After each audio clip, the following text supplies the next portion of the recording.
İngiltere'nin çağrısıyla acil toplantı düzenleyen G7 ülkelerinin sağlık bakanları küresel toplumun koronavirüsün omikron varyantı tehdidiyle karşı karşıya olduğunu açıkladı.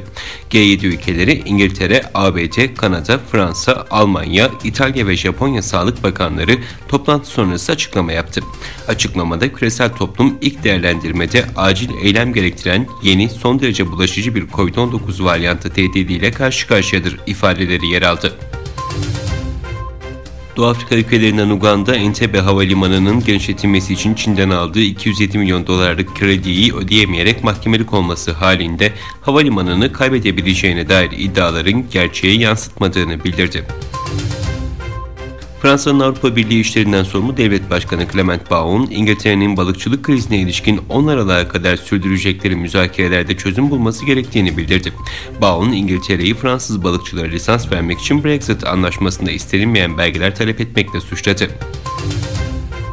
İran Dışişleri Bakanı Cumhurbaşkanı Recep Tayyip Erdoğan'la İranlı mevkidaşı İbrahim Reisi arasındaki görüşmede iki ülke arasındaki ilişkilerin çok yönlü bir şekilde geliştirilmesinin kararlaştırıldığını belirtti.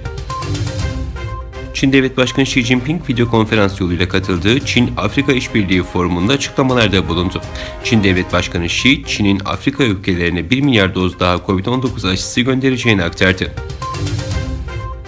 Japonya, Güney Afrika'da ortaya çıkan yeni tip koronavirüsün omikron varyantı sebebiyle sınır önlemlerini arttırdı. Kyoto Ajansı'nın haberine göre hükümet Afrika ülkeleri Mozambik, Malevi ve Zambiya'yı daha sık tedbirler uygulanacak ülkeler listesine ekledi.